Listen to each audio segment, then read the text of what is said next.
اللہ نے یہ بہاریں عطا فرمائی۔ عبداللہ صاحب فرماتے ہیں کہ جب ہم یہاں شروع میں آئے تو 10-15 آدمی تھے، کچھ کراچی سے اور لاہور کے۔ یہاں ایک جو ہے شوریلی زمین تھی، ایک جھونپڑی سی بنائے، اس کے نیچے بیٹھ گئے اور کہا بھائی ہم نے یہ دعوت والا کام جو نا الیاس صاحب رحمۃ اللہ نے دیا ہے، اس کو شروع کرنا ہے۔ اور سالوں تک یہاں رہے۔ کہتے ہیں کوئی آدمی تو آتا نہیں تھا، یہ جو آس پاس میواتی جو ہندوستان سے ہجرت کر کے آئے اور مولانا الیاس صاحب رحمۃ اللہ نے میوات میں کام شروع کیا تھا، تو یہ قصور اور پتوکی اور لاہور یہ سارا جو ہے دیہاتوں میں یہ میوات کا علاقہ کہلاتا ہے۔ کہتے ہیں یہ میوات میں تشکیل کر دو، تو یہ آس پاس سارے یہ وہاں سے آئے ہوئے تھے، تو یہاں یہ مرکز بنا۔ تو حضرت اللہ صاحب فرماتے ہیں پہلے تو جب شروع میں آئے، یہ جو اسٹیشن والی مسجد ہے یہاں پر عبدالوہاب صاحب کو 15-20 آدمی تھے، وہ رک گئے۔ مسجد والوں نے دیکھا، یہ پنجاب کے لوگ تھے، مسجد والوں نے دیکھا کہ بھئی یہ کیسے لوگ ہیں۔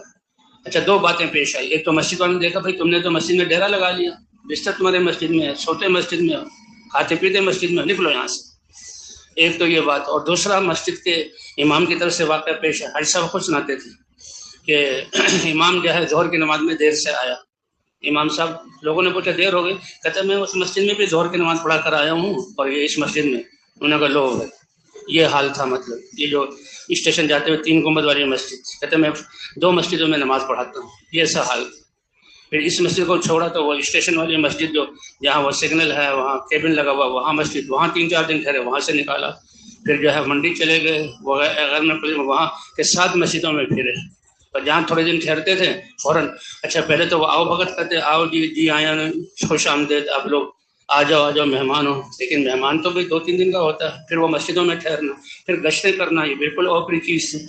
جسے حضور نے فرمایا بدأ الدین غریبا وسیعود کما بدأ غریبا، تو یہ محنت امت کے لیے، امت تو بھول چکی تھی اور اپنے بھولنے کو بھی بھول چکی تھی۔ یہ تو اللہ جزا خیر عطا فرمائے، کروڑ نور عطا فرمائے کہ مولانا الیاس صاحب رحمۃ اللہ علیہ نے امت کو یہ کام یاد دلایا اور امت کو اس کام پر کھڑا کیا۔ اور پہلے ہی دن سے وہ کہتے تھے کہ پوری دنیا کی نیت کرو، پوری دنیا کی نیت کرو۔ کیوں؟ اس لیے کہ یہ محنت عالمی محنت ہے۔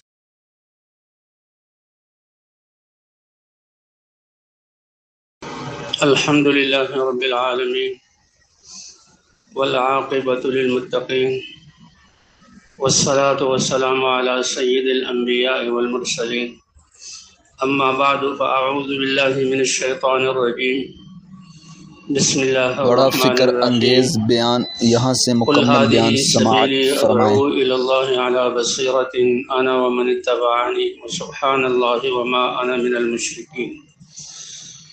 وقال تعالى ومن احسن قولا ممن دعا الى الله وعمل صالحا وقال انني من المسلمين، صدق الله العظيم۔ وقال رسول الله صلى الله عليه وسلم لا الفقر اخشى عليكم ولكن اخشى عليكم الدنيا ان تبسط عليكم كما بسطت على من كان قبلكم فتنافسوها كما تنافسوها فتهلككم كما أهلكتهم۔ وقال النبي صلى الله عليه وسلم تتداعى عليكم الأمم كما تداعى الأكلة إلى قصعتها، قالوا نحن يومئذ من قلة يا رسول الله، قال لا أنتم يومئذ كثير ولكنكم غثاء كغثاء السيل، لينزعن الله من قلوب أعدائكم المهابة عنكم وليقذفن في قلوبكم الوهن، قالوا وما الوهن يا رسول الله، قال حب الدنيا وكراهية الموت، أو كما قال النبي صلی اللہ علیہ وسلم۔ اللہ تعالیٰ نے انسانوں کی رشد اور ہدایت کے لیے حضرات انبیاء کرام کو ان کی قوموں اور امتوں کی طرف بھیجا اور علم دے کر بھیجا۔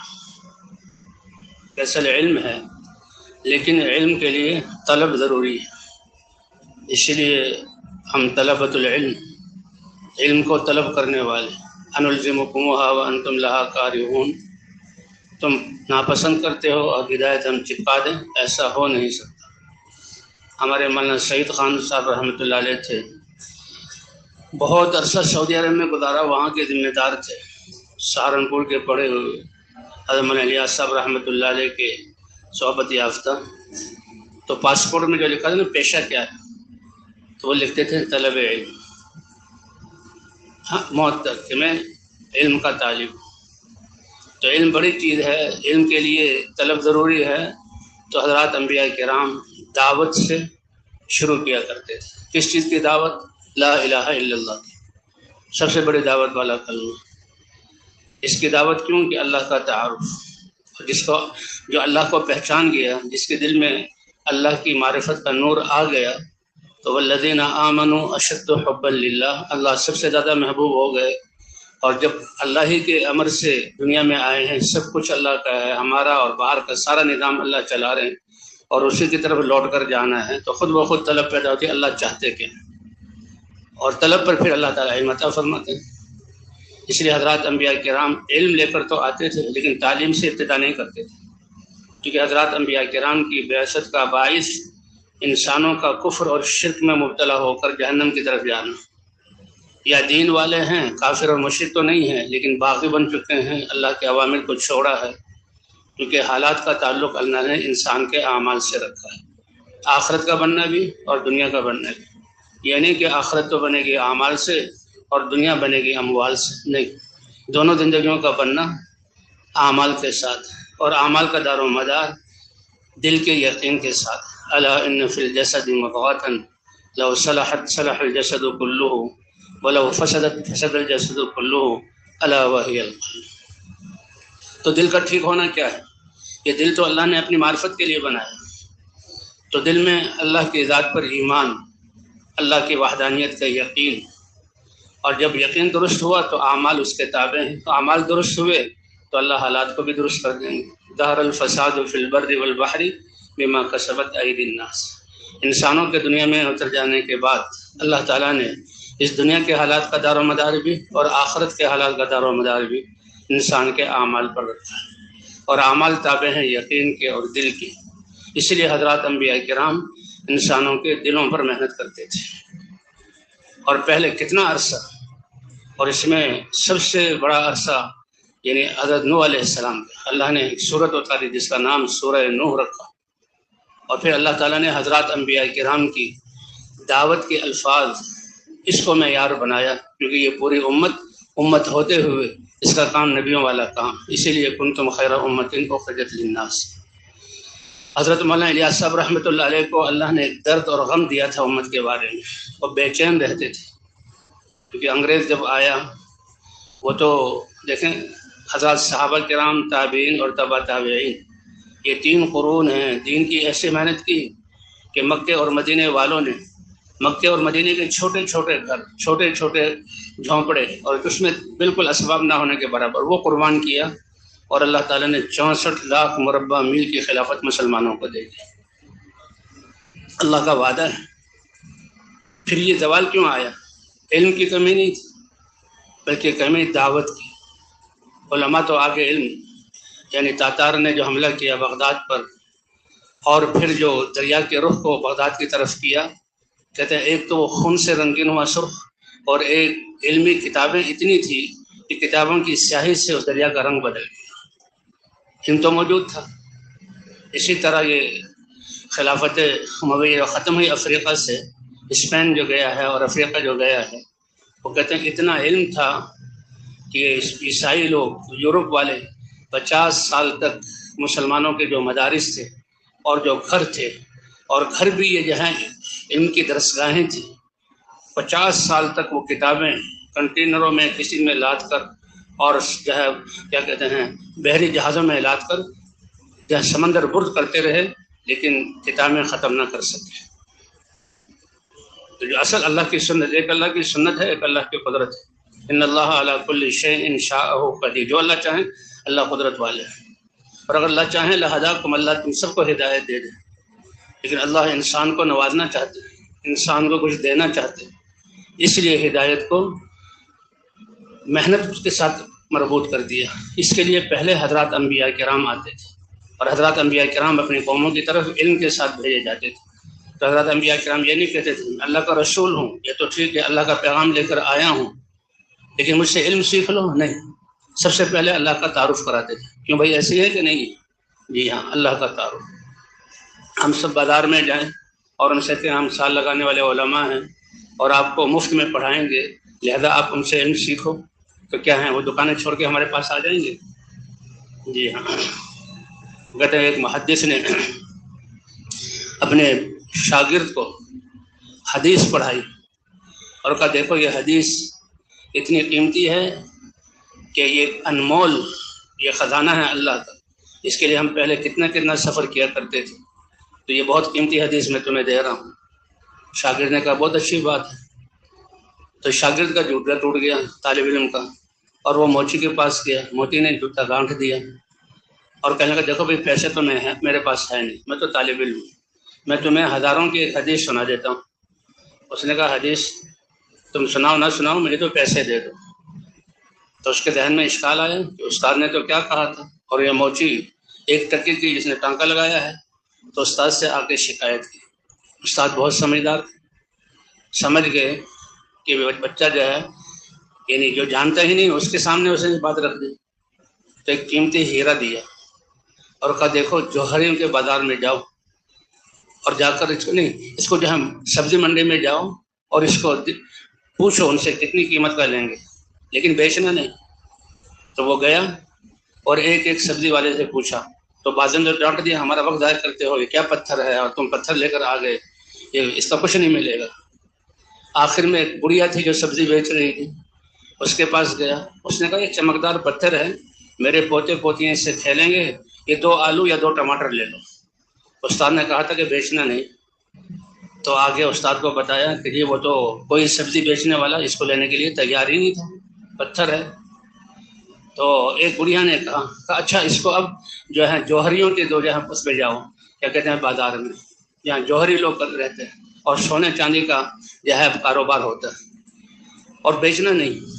جب وہ لے کر گیا تو وہ جو جوہری تھا وہ تو حیران رہ گیا کہ یہ اس بچہ اور یہ سیدھے سادھے اس کے کپڑے اور اتنا قیمتی، کہ تم نے یہ کہاں سے؟ کہا یہ میرے استاد کا ہے، استاد نے مجھے دیا. وہ سمجھ گئے کہ ٹھیک ہے استاد کے پاس ہو سکتا ہے. تو اس کو بتایا کہ بازار میں جتنا سونا ہے وہ سب دے دیا جائے تب بھی اس ہیرے کی قیمت ادا نہیں ہو سکتی. تو بتایا. اس نے کہا جوہر کی قیمت جوہری ہی جانتا ہے. اس لیے اللہ کے دین کی عظمت اور قیمت اس کے ذریعے اللہ کا تعارف. اس لیے حضرات انبیاء کرام اگرچہ علم لے کر آتے تھے، دعوت سے ابتدا کرتے تھے اور اللہ کا تعارف کراتے تھے، لیکن جو اللہ کو پہچان جاتا اب وہ نبی کے پیچھے، اب وہ طالب بنتا ہے. اور جب حق وجود میں آ جاتا تو اللہ تعالیٰ پھر باطل والوں کو نہیں چھوڑتے تھے. تو یہ اللہ کی سنت ہے. اس میں حضرت نوح علیہ السلام کا قصہ سب سے تفصیل سے اللہ نے ذکر کیا. سورت کا نام بھی سورہ نوح رکھا. تفاسیر میں پڑھا ہے 1200 سال حضرت نوح علیہ السلام کی عمر تھی اور 950 سال شاید 950 سال تک اپنے دادا پر دادا کا نام بھی نہیں جانتے. ہمیں پتہ ہی نہیں. آج کل تو بس باپ اور دادا، اس سے آگے سلسلہ ختم. میرے پردادا سردادا کا نام کیا ہے سنا تھا بچپن میں بھول گئے. 950 سال. رب انی دعوت قومی لیلا و نہارا فلم یزدہم دعائی الا فرارا. یہ دعوت کتنا عظیم عمل ہے. حضرت نوح علیہ السلام اولو العزم انبیاء میں سے آدم ثانی، ہم سب ان کی اولاد ہیں. باقی سب ایمان والے ان کے انتقال کر گئے اور آگے جو نسل چلی ہے حضرت نوح علیہ السلام کی اولاد سے، اس لیے ان کو آدم ثانی کہا جاتا ہے. تو کتنے 100 سال دعوت دی؟ 950 سال. کتنے گھنٹے دعوت دی؟ رات اور دن دعوت دی. کس حال میں دعوت دی؟ اے اللہ میں ان کی طرف تیری پہچان کا کلمہ لے کر آتا ہوں، ان کو دعوت دیتا ہوں. لتغفر لهم، آپ ان کی مغفرت فرما دیں. مغفرت فرمانا کتنی بڑی دولت ہے. ان کے شرک کو، ان کے کفر کو، انہوں نے جو مجھے تکلیفیں دی اور گناہ جو ان کی جہنم کی طرف لے جانے والے، آپ استغفروا ربکم انہ کان غفارا یرسل السماء علیکم مدرارا ویمددکم باموال وبنین ویجعل لکم جنات ویجعل لکم انہارا. ایک محدث کے پاس ایک آدمی آیا کہ جی اولاد نہیں ہے، کہا استغفار کرو. کہ جی وہ روزی کا انتظام نہیں ہے، کہا استغفار کرو. کہ جی فلاں کام نہیں ہے، کہ استغفار کرو. پوچھنے والے نے پوچھا کہ ہر ایک کا سوال کا جواب آپ نے استغفار سے دیے؟ کہ اللہ نے فرمایا ہے استغفروا ربکم انہ کان غفارا. سب سے پہلے سب سے زیادہ گناہ بخشنے والے. یرسل السماء علیکم مدرارا، موسلادھار رحمت والی بارشیں برسائیں گے. ویمددکم باموال، اپنے خزانے سے مال عطا فرمائیں گے. وبنین، اور نرینہ اولاد جس سے آدمی محتاج ہوتا ہے وہ عطا فرمائیں گے. کس پر؟ استغفار. من لزم الاستغفار جعل اللہ له من كل ضيق مخرجا ومن كل هم فرجا ورزقه من حيث لا يحتسب. وہ قصہ لکھا ہے نا کہ امام احمد بن حنبل رحمۃ اللہ علیہ وہ کہیں ایک علاقے میں گئے تو مسجد میں جو ہے بیٹھے اپنے کوئی علم کا کام کرتے رہے، عشاء کی نماز پڑھی، دیر ہو گئی اور خیال نہ رہا، جو وہ خادم تھا مسجد کا اس نے کہا آپ بزرگ آدمی لگ رہے ہیں لیکن یہ مسجد کو تو میں بند کرتا ہوں۔ انہوں نے کہا بھائی مجھے مسجد میں ٹھہرنے دو، کہ نہیں، ان کو مسجد سے باہر سامنے جو ہے وہ ایک تندوری تھا، مسلمان تھا، نیک اعمال والا تھا، تو اس نے دیکھا کہ مسجد وہ تو خادم ہے مسجد کا، وہ تو اپنی نوکری کی وجہ سے ان کو نکال رہا ہے، لیکن یہ تو بڑے عظیم بڑے بزرگ لگ رہے ہیں۔ انہوں نے کہا آپ میرے پاس آ جائیں، کیونکہ میں رات کو آٹا گوندتا ہوں، خمیر لگاتا ہوں، پھر روٹی پکاتا ہوں صبح کو میں نے۔ تو وہ چلے گئے۔ ہمارا جو ماضی ہے، ہمارے جو یعنی ایمان والے لوگ ہیں، مرد ہیں یا عورت ہیں، یہ اتنا عظیم تاریخ ہے ہمارا ماضی ہے، اگر ہم پڑھیں تو ہماری آنکھیں کھل جائیں۔ کیا ماحول تھا، کیسی مائیں تھیں، کیسے بچوں کی تربیت کرتی تھی، اور کیسے ایمان والے لوگ تھے، حتیٰ کہ یعنی تندوری روٹی پکانے والا ان کے بھی کیا ایمانی کیفیت تھی۔ تو یہ اس کے پاس اس نے آپ ٹھہر جائیں، آرام کریں۔ تو یہ تو اللہ والے تھے، علم والے تھے، تو انہیں دیکھا کہ وہ ساری رات جو آٹا گوندتا ہے، اس کو خمیر لگاتا ہے، باقی تیاری جو کرتا ہے، تو بہت زیادہ استغفار، بہت زیادہ اللہم اغفر لی، جو بھی استغفار کے صیغے ہیں۔ تو انہوں نے اس سے پوچھا کہ بھئی بہت زیادہ استغفار کرتے ہو، اللہ کے وعدے تو ہیں، لیکن تمہیں کوئی اس کا جو ہے نتیجہ اور ثمرہ نظر آیا ہے؟ کہتے جی ہاں الحمدللہ، من الذي من الاستغفار جعل اللہ له من كل ضيق مخرجا ومن كل هم فرجا ورزقه من حيث لا يحتسب۔ کتنے بڑے وعدے کہ استغفار سے جو میری تمنا ہے اللہ پورا کر دیتے ہیں۔ پھر وہ کہنے لگا کہ ایک دل میں میری حاجت باقی ہے، وہ ابھی تک پوری نہیں ہوئی۔ کہ کیا؟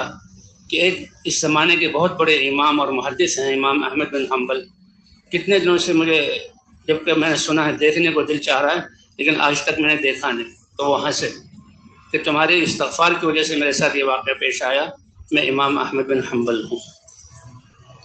تو بھائی اس طرح اللہ تعالیٰ حضرات انبیاء کرام کو نبی کے بعد نبی، ہر نبی کا دائرہ نبوت محدود، حضرت محمد صلی اللہ علیہ وسلم کی آمد پر اللہ نے نبوت کا دروازہ بند کر دیا، نبوت پر مہر لگ گئی، آپ خاتم النبیین۔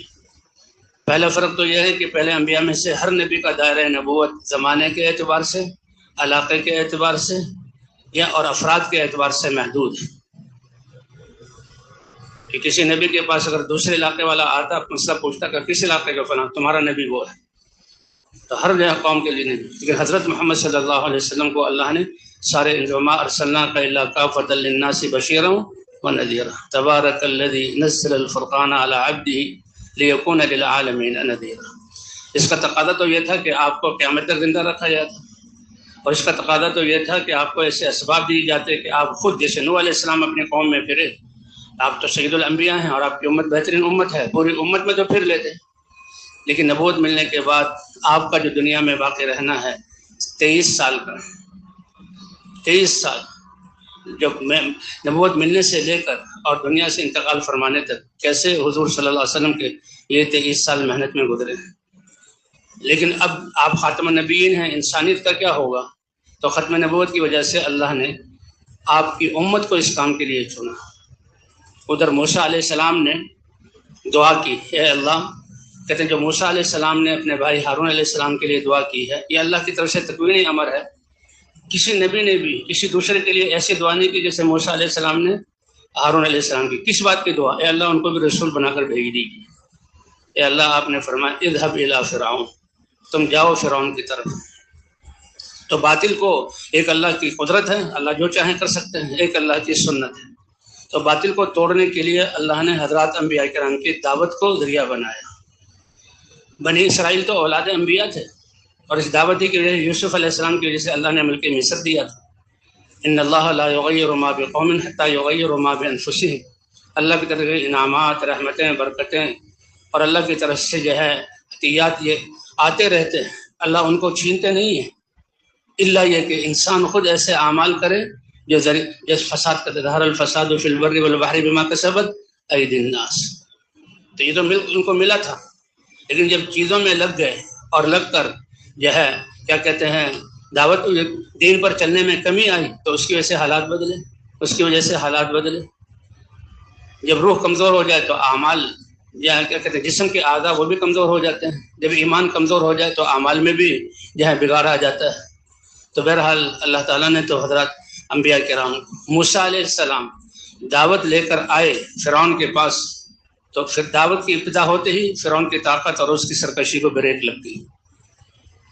تو یہ ہے اللہ کا یہ نظام اور اللہ کی یہ سنت ہے کہ باطل کو ختم کرنے کے لیے اللہ نے نبیوں کو علم دے کر بھیجا، لیکن ابتدا دعوت سے، اور دعوت سے ابتدا کر کے تعلیم اور تبلیغ دونوں کو حضرات انبیاء کرام لے کر چلے. مولانا الیاس صاحب رحمۃ اللہ علیہ بھی یہی چاہتے تھے کہ بھئی علماء تعلیم اور تبلیغ دونوں کو جوڑ کر چلیں. یہ امت تو پوری کی پوری امت اللہ نے ان کو دعوت والا کام دیا. کنتم خیر امت اخرجت للناس، تم بہترین امت ہو، سارے انسانوں کی نفع رسانی کے لیے نکالے گئے. اور نفع رسانی میں کیا ہے؟ یہ تأمرون بالمعروف وتنہون عن المنکر وتؤمنون باللہ. حالانکہ ایمان تو بنیاد ہے، لیکن یہاں امتیازی چیز بیان کرنا مقصود ہے، اس لیے جو اس کو پہلے بیان کیا تأمرون بالمعروف وتنہون عن المنکر، اور ایمان سب کی مشترکہ چیز ہے، اس کو اللہ نے بعد میں بیان کیا. ایمان کی حالت میں پھر علم کی دولت ہوتے ہوئے سب سے بڑا سرمایہ اور کمائی کا جو ذریعہ ہے یہ زندگی کے لمحات ہیں جو اللہ نے ہمیں دیے ہوئے. ایک برتن ہے، اس میں کوئی کسی کو پانی پلا دیتا ہے تو پیاسے کے لیے پانی بہت بڑی بات ہے. مہمان ہے، دودھ سے اس کا اکرام کرتا ہے، اور دودھ میں اگر شربت ملا دیا تو اور زیادہ اکرام ہوتا ہے، اور اسی برتن میں کسی کو گھی دے دیں تو اور زیادہ اکرام ہے. اسی برتن میں اگر چاندی کسی کو دے دیں وہ تو کہے گا آپ جیسے سخی کوئی نہیں، اور اسی برتن میں اگر سونا دے دیں تو یہ اس سے بھی بڑی چیز ہے، اور اسی برتن میں اگر ہیرے جواہرات ہوں تو برتن ایک ہی ہے لیکن مظروف. اللہ نے جو زندگی کا ہمیں یہ برتن دیا ہے، اور ہم آپ حضرات تو اہل علم ہیں، علماء ہیں، اس امت کے ہر فرد کو وہ سعادت دی ہے کہ اس وقت کو حضور صلی اللہ علیہ وسلم والی فکر اور محنت اور غم سے معمور کر دے کہ ہر وقت اس کو یہ غم. اسی لیے حاجی عبدالوہاب صاحب بڑی حسرت سے کہا کرتے تھے کہ اللہ نے اتنی بڑی ذمہ داری اور اتنا بڑا انعام اور اعزاز دیا، اور آج تک ہم نے اس محنت کو اپنی زندگی کا مقصد نہیں بنایا. کیونکہ ہر چیز کی قیمت ہوتی ہے اس کے مقصد کے ساتھ. جتنا بڑا مقصد ہے اتنی ہی وہ قیمتی چیز ہے. انسان کو تو اللہ نے عبادت کے لیے پیدا کیا، اس لیے ساری کائنات کو اس کے لیے مسخر کیا. بہت بڑی چیز ہے. اللہ نے نبیوں کو دعوت والی محنت کے لیے بھیجا، انبیاء ہیں، اور حضرت محمد صلی اللہ علیہ وسلم کی ختم نبوت کی وجہ سے اللہ نے یہ کام امت کو امت ہوتے ہوئے یہ کام عطا فرمایا. اور بھئی علماء تو انبیاء کے وارث ہیں. ان العلماء ورثۃ الانبیاء، ہر نبی اس کی امت اور امت کے علماء اس نبی کے وارث ہیں. بات سمجھ میں آ رہی ہے؟ ابراہیم علیہ السلام کی امت میں اگر علم والے ہیں تو ابراہیم علیہ السلام کے وارث ہیں. ہاں، شعیب علیہ السلام کی امت کے علماء ہیں، وہ ان کے وارث ہیں. اور کتنے خوش قسمت ہیں ہم حضرت محمد صلی اللہ علیہ وسلم کی امت میں، اور ہم سارے نبیوں کے وارث ہیں. ہم سارے نبیوں کے وارث ہیں. ان العلماء ورثۃ الانبیاء. مولانا الیاس صاحب رحمۃ اللہ علیہ کو یہی غم تھا کہ علماء تعلیم اور تبلیغ دونوں کو جوڑ کر کیسے چلے. حضرات صحابہ کرام کی محنت کی وجہ سے 64 لاکھ مربع میل انہوں نے مکے کے چھوٹے چھوٹے گھر قربان کیے. مہاجرین انصار نے یہ ہے مدینے کی جھونپڑیاں اور مدینے کے تھوڑے سے باغات قربان کیے. اللہ نے 64 لاکھ مربع میل کی خلافت ان کو عطا فرمائی. اور جب تک امت دعوت پر رہی تو مجال ہے کوئی ان کا مقابلہ کر سکتا. دعوت کے چھوٹنے کی وجہ سے علم کی کمی نہیں تھی، علم کی کمی نہیں تھی. تو علم تو طلب والوں کے لیے، طلب والے ان کو علم دیا جا رہا ہے، لیکن وہ طلب والے آئیں گے کہاں سے؟ طلب والے آئیں گے کہاں گے؟ عوام سے آئیں گے. اگر عوام میں دین نہ رہے تو پھر طلب رہے گی. آپ حضرات تو ابھی بہت یہ بڑی عمر والے شاید جانتے ہوں کہ آج سے 25 30 35 40 سال پہلے ہمارے مدرسوں کا کیا حال تھا. مدرسے ویران ہو گئے تھے. میں تو خود ٹنڈولایار شہر دارالعلوم الاسلامیہ اشرف آباد ٹنڈولایار، حضرت شبیر احمد عثمانی رحمۃ اللہ علیہ نے یہ چاہا کہ بھئی پاکستان بنائے، کیونکہ ان کا ہاتھ تھا قائد اعظم کے ساتھ. وہ اور مولانا ظفر عثمانی رحمۃ اللہ علیہ کے تھے. مولانا ظفر عثمانی رحمۃ اللہ علیہ نے مشرقی پاکستان میں سب سے پہلا پاکستان کا جھنڈا بلند کیا تھا، اور مولانا شبیر احمد عثمانی نے مغربی پاکستان میں. لیکن ان کو فکر تھی کہ بھئی ملک تو مل گیا ہے لیکن یہاں مدرسہ ہونا چاہیے، اور دیوبند کی مثال ان کے سامنے تھی.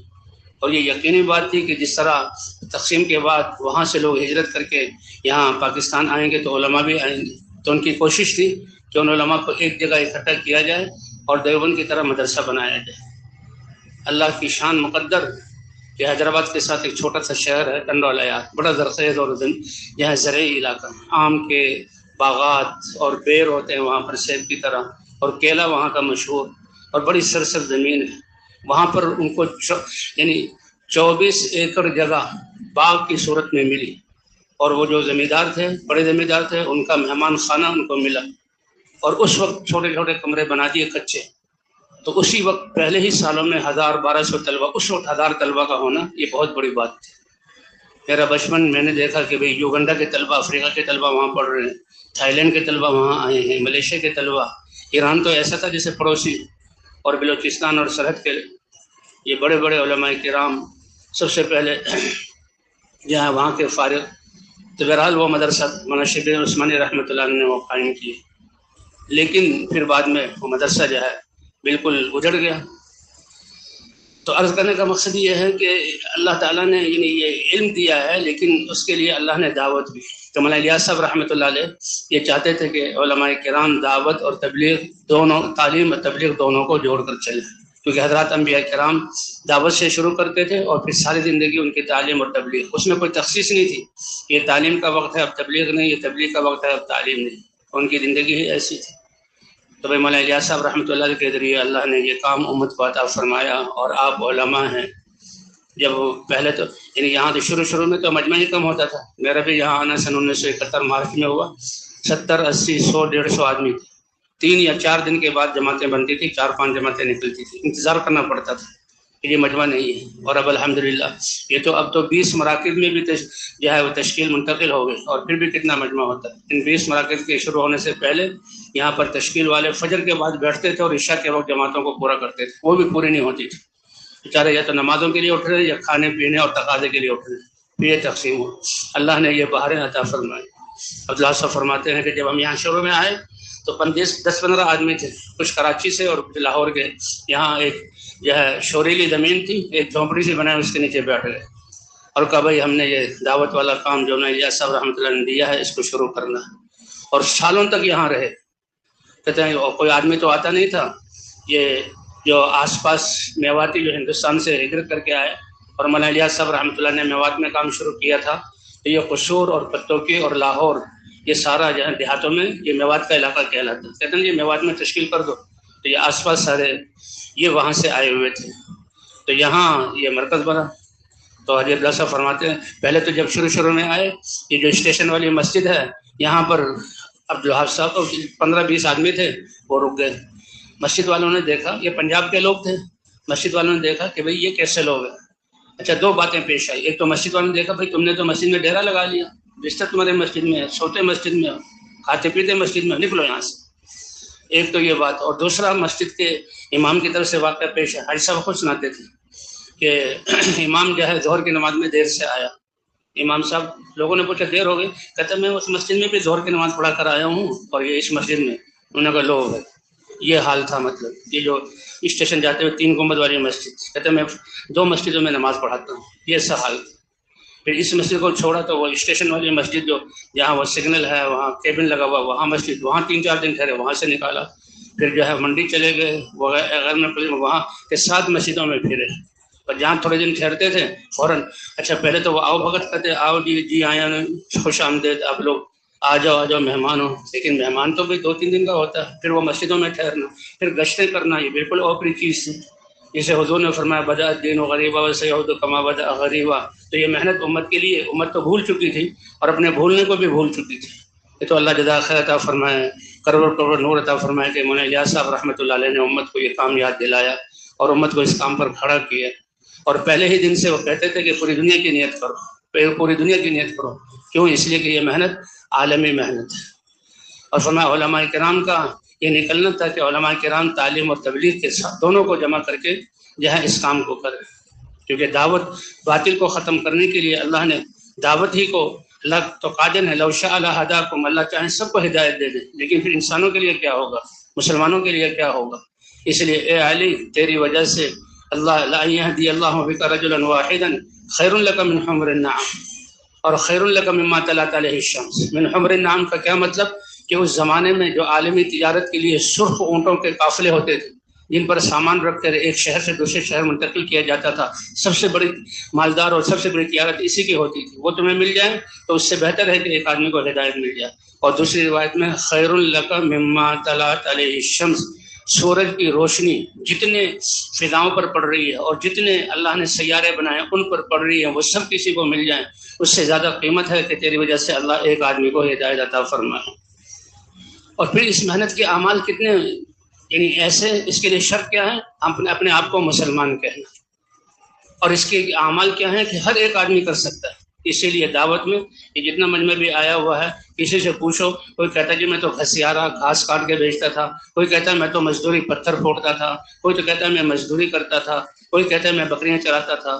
خواص تو بعد میں آئے، ایسے استعداد والے اللہ نے اس کو اتنا آسان کیا کہ ایسے لوگوں کو اللہ نے دعوت کے لیے اٹھایا، اور ان کی وجہ سے آج یہ پورا کا پورا مجمع یہ ہے۔ کیوں؟ یہ اصل طاقت ہے دعوت کی۔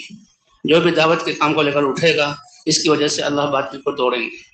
ہاں، سارے باطل قوتوں کو اللہ نے نبیوں کی دعوت سے توڑا ہے۔ تو بہرحال بھائی مولانا الیاس صاحب رحمۃ اللہ علیہ کی ایک فکر تھی اور ایک غم تھا جس کی وجہ سے بے چین تھے، اور ان کے سامنے اس کام کے آنے کا ذریعہ کہ وہ حجاز مقدس گئے تھے، اور ایک بیت اللہ کے دروازوں میں سے کسی دروازے پر کہتے امام مالک کے آثار میں سے یہ اثر ہے، لا يصلح آخر هذه الامت الا بما صلح به اولها، کہ اس امت کا آخری حصہ یعنی جو بگڑ جائے گا اس کی اصلاح بھی اسی محنت سے ہوگی، اسی عمر سے ہوگی جس سے اس کا پہلا حصہ اس کی اصلاح ہوئی، اور وہ ہے حضور صلی اللہ علیہ وسلم کا زمانہ۔ اور حضور صلی اللہ علیہ وسلم کی سیرت کیا ہے؟ آپ کو نبوت اور رسالت دی گئی اور آپ پر علم اتارا گیا، تو آپ تو رسول ہیں، اللہ کا پیغام پہنچا رہے ہیں، لیکن ہر کلمہ پڑھنے والے کو آپ نے دعوت والا بنایا۔ کیوں بھائی؟ صحابہ میں سے کوئی ایسا ہے جس نے دعوت نہ دی ہو؟ کس سے بھرے پڑے؟ یہ حیات الصحابہ کی 3 جلدیں مولانا صاحب رحمۃ اللہ علیہ نے لکھی ہے کہ تاریخ والوں نے مسلمانوں کی تاریخ لکھی ہے، اور صحابہ کے کارنامے اور فتوحات ایسی کہ عقل دنگ رہ جائے۔ تو وہ تاریخ اگر پڑھیں تو آج کا مسلمان کہے گا ہمارے بس کی یہ بات نہیں ہے، وہ تو بڑے لوگ تھے۔ اس وجہ سے فرمایا کہ میں نے حیات الصحابہ کے ذریعے سے وہ اعمال جو صحابہ کرتے تھے، صرف میدان میں جا کر جنگ کرنا نہیں تھا، گھر سے یعنی صحابہ کرام مدینے میں ہوتے ہوئے اور مکے میں ہوتے ہوئے ان کے راتوں کے جو اعمال تھے اور دن کے جو اعمال تھے، اور کس نیت سے وہ جاتے تھے، اور راتوں کو راستے میں کون سے اعمال کرتے تھے، اور میدان میں پہنچ کر کس چیز سے ابتدا کرتے تھے۔ سب سے پہلے تو وہ دعوت دیتے تھے اور بتاتے کہ ہم خود نہیں آئے بلکہ ہمیں کس نے بھیجا ہے؟ اللہ نے بھیجا ہے، ہم اللہ کی طرف سے بھیجے ہوئے، اور ہم تمہیں ایک اللہ کی طرف بلاتے ہیں۔ اللہ کا تعارف کراتے تھے، اگر وہ قبول کر لیں تو پھر ان کو دین سکھاتے تھے، قبول کرتے ہی لہم ما لکم وعلیہم ما علیکم، قبول تمہارے برابر ہو گئے، اور ان کو دین سکھانا، اس لیے وہاں بھی دین سکھاتے تھے، اور مدینہ منورہ بھی لایا جاتا تھا۔ مدینہ منورہ لا کر مردوں کو مسجد میں ٹھہرایا جاتا، عورتوں کو جو ہے گھروں میں ٹھہرایا جاتا، اور حضور صلی اللہ علیہ وسلم محلوں پر بھی تقسیم کرتے تھے۔ ایک دفعہ ایک مجموعہ آیا نا، حضور صلی اللہ علیہ وسلم نے ایک محلے والوں کے حوالے کیے اور انہوں نے ان کو سکھایا، تو پھر وہ آئے، حضور نے امتحان لیا، بڑے خوش ہوئے، اور پھر دوسرے محلے میں مردوں عورتوں کو بھیجا، وہاں والوں نے سکھایا، تو حضور صلی اللہ علیہ وسلم نے فرمایا کہ فقہاء ادباء کادوا ان یکونوا انبیاء، ماشاءاللہ جن کی سمجھ بھی حاصل ہو گئی اور بڑے اونچے اخلاق اور آداب والے بھی بن گئے، اور نبی والی صفات کادوا ان یکونوا انبیاء، یہ نبی والی صفات بھی ہو گئی۔ تو یہ تھا مسلمان کا حال، یہ تھا مدینہ منورہ کے صحابہ کرام کی۔ کہ اس محنت سے کیا مقصود ہے؟ کہ امت تقوی کی زندگی کو اختیار کرنے پہ اور دین کی محنت کے لیے اپنی جان اور مال لگانے پہ اس سطح پر آ جائے جس سطح پر حضور صلی اللہ علیہ وسلم صحابہ کو چھوڑ کر گئے تھے۔ کیسے 100% اللہ کے راستے میں نکلنے والے، کیسے حضرت ابوبکر صدیق رضی اللہ تعالیٰ عنہ کیسے اپنی جان کو کہ اب دین میں کمی آ جائے اور ابوبکر زندہ رہے، ایسا نہیں ہو سکتا۔ یا گردن کی ابوبکر کی گردن کٹ جائے گی یا اللہ کا دین دنیا میں زندہ ہو جائے گا۔ تو حضور صلی اللہ علیہ وسلم نے صحابہ کو جو بھی کلمہ پڑھتا چاہے مرد ہو اور عورت دعوت پر کھڑا کیا۔ یہی چیز اللہ نے مولانا الیاس صاحب رحمۃ اللہ علیہ پر کھولی، اور یہی علماء کرام سے یہ ہے عرض کیا جاتا ہے، اور ان کے اللہ کے راستے میں وقت لگانے کا مقصود کہ علماء کرام تعلیم اور تبلیغ، جو تاریخ ہے ہماری، کہاں صحابہ کرام 64 لاکھ مربع میل کی خلافت مسلمانوں کے پاس تھی، اور کہاں شکرتے کیا آگے رہ گیا۔ اور مولانا الیاس صاحب رحمۃ اللہ فرماتے تھے یہ تو آج حکومت تو پتہ نہیں غیروں کی، آگے دوسرے تو مہرے ہیں، جی ہاں، کہاں یہ حال ہو گیا۔ لیکن اس کا سبب کیا ہے؟ اس کا سبب جو ہے دعوت کا چھوٹ جانا. کیوں بھائی یہ بات سمجھ میں آ رہی ہے؟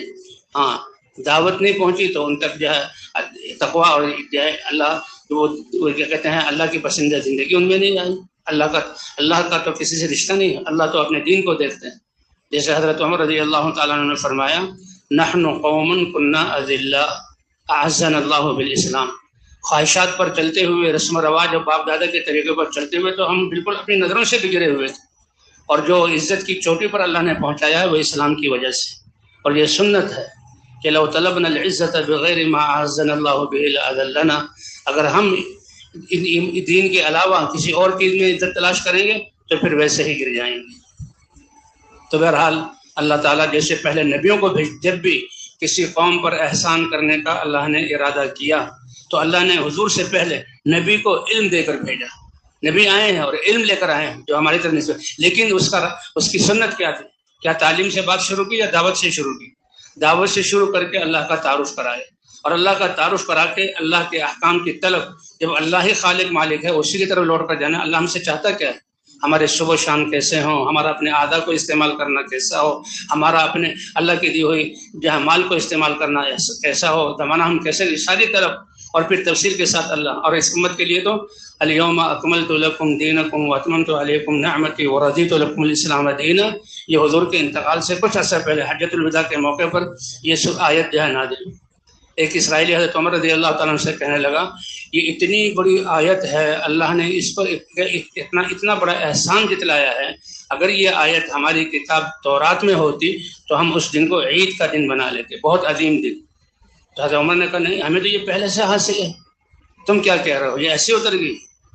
حضور صلی اللہ علیہ وسلم اور کتنا سوالات کا صحابہ کرام کا مجمع اور احرام کی حالت میں عرفہ کے دن عرفات میدان میں اور جبل رحمت پر اس سے اور کیا کہتے ہیں اچھا موقع کوئی ہو سکتا ہے؟ اس وقت اللہ نے یہ آیت نازل فرمائی کہ الیوم اکملت لکم دینکم، تمہارا دین ہم نے کامل کر دیا، واتممت علیکم نعمتی، اور اپنی نعمت کو ہم نے پورا کر دیا، ورضیت لکم الاسلام دینا، اور دین اسلام وہ زندگی گزارنے کا طریقہ ہے جو اللہ نے پسند کیا.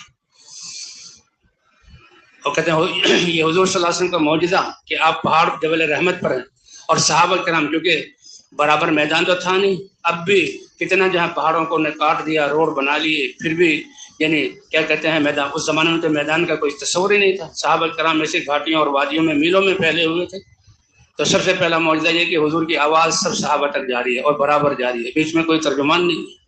اور حضور صلی اللہ علیہ وسلم نے وہاں فرمایا الا هل بلغت، کیا اللہ کا پیغام میں نے تم سے یہ تبلیغ تفعیل کا صیغہ ہے جس میں تکلف، محنت اور کوشش کر کے کیا میں نے اللہ کا پیغام پہنچا نہیں دیا؟ سب صحابہ نے سنا اور سب نے کہا بلا یا رسول اللہ، کیوں نہیں اللہ کے رسول، بلغت الرسالہ، آپ نے پیغام اچھی طرح پہنچا دیا، وادیت الامانہ، آپ نے امانت پوری طرح ادا کر دی، ونصحت الامہ، آپ نے بڑی امت کی خیر خواہی کی، وجاہدت فی اللہ حق جہادہ، جسے محنت کرنے کا حق ہے وہ آپ نے حق ادا کر دیے.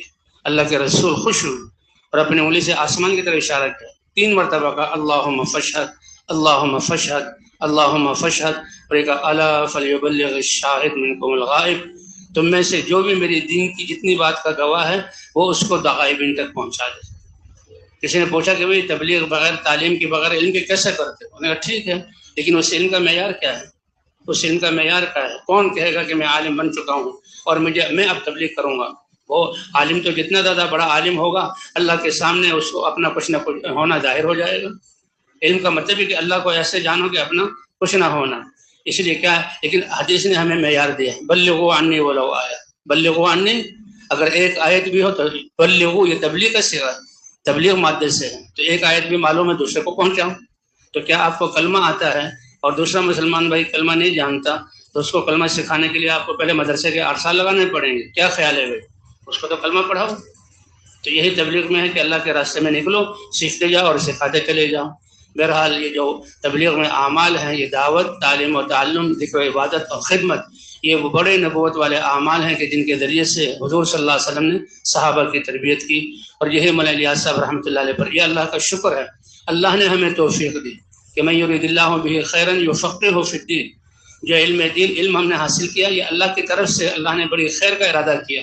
تو جو علم حاصل کیا ہے اور وہ پوری انسانیت کی امانت ہمارے پاس ہے، تو ان تک پہنچانے کے لیے تو وہ کتنا بڑا کام ہوگا بھائی. ایک یہ کہ دین کی فقہ ہمیں حاصل ہو گئی، دین کا علم ہمیں حاصل ہو گیا، لیکن جن کا یہ امانت ہے ان تک پہنچانا اور ان کو دعوت پر کھڑا کرنا، وہ کتنا اللہ تعالیٰ کا ہم پر بڑا انعام ہوگا. تو یہی مقصود ہے اللہ کے راستے میں نکلنے سے کہ ہمیں اس کا احساس پیدا ہو جائے. میں الیاس صاحب رحمۃ اللہ فرماتے تھے کہ علماء تعلیم اور تبلیغ دونوں کو جوڑ کر چلیں جیسے حضرات انبیاء کرام کی سنت. تو بھائی کیا خیال ہے، اس کے لیے تیار ہیں انشاءاللہ؟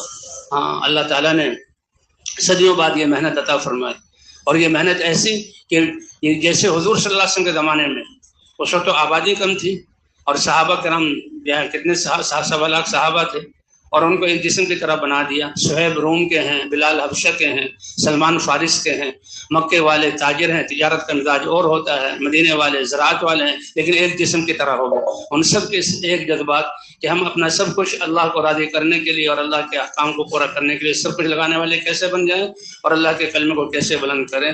تو اس طرح تو آج بھی بھائی اللہ نے ہمیں جوڑا ہے، ہم سب کا یہی کہ اللہ کا دین پوری دنیا میں کیا ہو جائے بھائی، زندہ ہو جائے. کیونکہ مدرسے میں پہلا قدم، ایک سب سے پہلی بات تو ایمان میں داخل ہوتے، لا یؤمن احدکم حتی یکون ہواہ تبعا لما جئت بہ.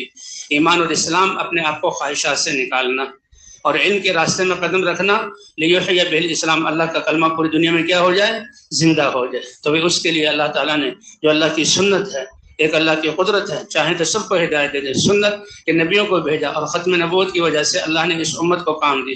تو علماء کی ذمہ داری دوہری، خود تقوی علم دیا ہے، علم کے مطابق تقوی والی زندگی کو اختیار کرنا اور خود اس دعوت والے کام کو کرنا، امت کو تقوی کی زندگی پر لا کر امت کو دعوت والے کام پر کھڑا کرنا. یہ پوری امت کو یہ ہے کہ کنتم خیر امت اخرجت للناس، کہ تمہیں دعوت کے لیے چنا گیا ہے، چھانٹا گیا ہے، نکالے گئے ہو. تأمرون بالمعروف وتنہون عن المنکر، تو ان کی تربیت کرنے والے تو علماء ہیں. تو بات سمجھ میں آ رہی ہے؟ تو یہ خود کیا خود دعوت کا کام نہ کریں اور جو ہے لوگوں سے کہیں. تو وہی اس لیے اللہ تعالیٰ نے ہمیں اپنے رستے میں قبول کیا، یہ وقت دیا ہے، اور یہ اعمال ہیں. کہتے ہیں اس لیے ان اعمال کا خود بھی اہتمام کرنا اور امت کو بھی ان اعمال والا بنانا. کہ حضور صلی اللہ علیہ وسلم نے ایسی جاہلیت والے لوگ، اسلام سے پہلے اللہ کی پناہ کس جاہلیت میں تھے، پھر کتنے اونچے درجے پر پہنچایا کہ اللہ نے اپنی رضا کا پروانہ ان کے لیے اتارا اور یہ اعلان کیا جو بھی ان کے راستے پر چلے گا اللہ اس کو بھی اپنی رضا عطا فرما دیں گے. تو بھائی اس لیے اس کام کو یعنی اب ہمارے یہ کہ حضور والا غم، ہمیں حضور کے بارے میں کیا آتا ہے، کان دائم الفکرۃ متواصل الاحزان یرا غادیا ورائح. دائم الفکر، ہمیشہ فکر مند رہتے تھے، اور متواصل الاحزان، ہمیشہ غمگین رہتے تھے. اور صحابہ فرماتے ہیں حضور کے سینے سے ایسے غم کی وجہ سے آواز آتی تھی جیسے ہنڈیا کے ابلنے کی آواز. اور لیست لہ راحہ، کسی پل بھی آپ کو چین نہیں آتی تھی. کس لیے، کس چیز کے، لعلک باخع نفسک علی آثارہم ان لم یؤمنوا بہذا الحدیث اسفا. آپ کو پوری انسانیت کی ہدایت کی فکر تھی، کیونکہ جہنم کو دیکھ کر آئے تھے، جنت کو دیکھ کر آئے تھے، اللہ نے سیر کرائے، اس کے دیکھنے کے بعد تو پھر اور زیادہ غم. انسان تو ایک کتے کے بچے کو تندور میں گرتا ہوا برداشت نہیں کر سکتا، یہ انسان اتنی عظیم مخلوق، اور وہ جہنم کی آگ میں، اور جہنم کی آگ میں جلتے ہی ختم ہو جائے ایسی بات نہیں. ہو جائے کلما نضجت جلودہم بدلنا جلودا، یعنی انسان کی کھال جلے گی اور دوبارہ کتنے لمحوں میں ہزاروں دفعہ یہ کھال بدلے گی. اللہ ہم سب کی حفاظت فرمائے. تو اتنا بڑا کام اور اتنی بڑی ذمہ داری، اور اس کام کو اتنا آسان کیا کہ ان اعمال کو کرنے والے، تو ہم اللہ کے راستے میں ان اعمال کو اتنے اہتمام سے کریں کہ ان کی حلاوت اور نور ہمیں حاصل ہو جائے اور یہ کام ہمارا مزاج بن جائے، اور زندگی میں تعلیم اور تبلیغ کو انبیاء کی طرح ہم جوڑ کر چلنے والے بنیں. تو بھی کوشش کریں گے انشاءاللہ. اللہ نے یہ موقع دیا ہے، اور اللہ ہمیں ہر آن ہر گھڑی خلوتوں اور جلوتوں میں دیکھ رہے ہیں. معاملہ اللہ سے انشاءاللہ، جس کا جتنا اچھا وقت گزرے گا اللہ ویسی ہی تربیت فرمائیں گے، اور پھر اللہ تعالیٰ عالمی سطح پر آپ سے ایسے کام لیں گے کہ ہمارا یہ سلسلہ قیامت تک چلتا رہے گا. کہتے ہیں وہ جماعت جو مولانا الیاس صاحب نے نکالی تھی، 12 آدمیوں کی یا 10 آدمیوں کی جماعت تھی، 3 دن کے لیے نکلی. علمی معیار بھی کوئی نہیں تھا ان کا، ایک صرف حکیم عبدالرشید پڑھے لکھے تھے، لیکن آج کروڑوں انسان جو نقل و حرکت میں ہیں، کتنے علماء جو ہیں سال لگا رہے ہیں، 800-900 جماعتیں جو ہیں وہ سال کے لیے چل رہی ہیں، اور بیرون ملک کتنی جماعتیں جا رہی ہیں، اور روزانہ یہاں کتنی جماعتیں نکلتی ہیں. ایک صبح ایک شام دنیا مافیہ کو لے کر مالک بن کے صدقہ کر دینے کے ثواب سے زیادہ افضل ہے. کتنا کام ہو رہا ہے. اور یہ وہ پہلی جماعت جو نکلی تھی، سارا ثواب ان کو ان کی قبر میں مل رہا ہے. اور قیامت میں جب اٹھیں گے تو سارا ان کے اعمال نامے میں سارے اعمال لکھے ہوں گے. کیوں؟ یہ وہ تجارت ہے جو اللہ نے ہمیں بتلائی. الا ادلکم علی تجارت تنجیکم من عذاب. تو علماء کا کیا ہے کہ خود بھی اس کو مقصد بنا کر کریں اور پوری امت کو اس محنت پر ڈالیں. تو اس کے لیے تیار ہیں انشاءاللہ.